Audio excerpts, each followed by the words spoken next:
Gusto ko lang i-share. Hello. Good morning sa lahat. Gusto ko lang i-share pagka mas maganda yung pag nagsasaing ako ng kanin, bigas.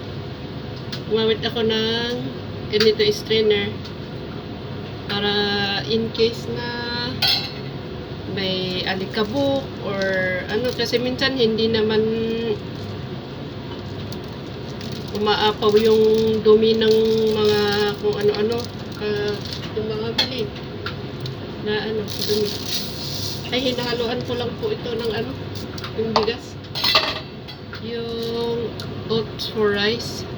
So okay lang po na kahit walang ganito, basta bigas. Tapos nakikita ba,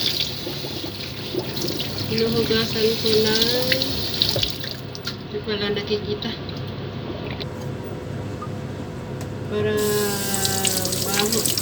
mahulog din sa mahugasan ng maigi yung kung ano mang maliliit. Halimbawa may maliliit na buhangin, pati yung hindi lang naman bigas ang huhugasan, ay gagamitan ng strainer,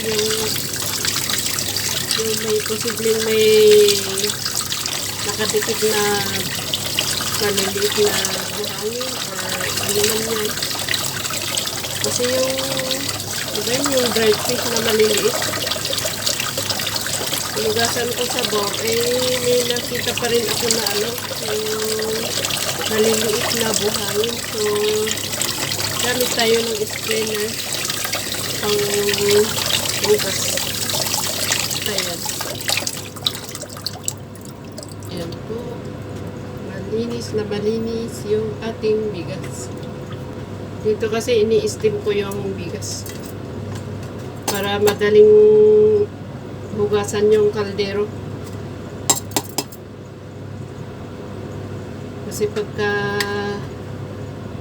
sa kaldero ko isasaing, sorry po, hindi ako marunong sa Tagalog. Di syempre may dikit na kanin. Mas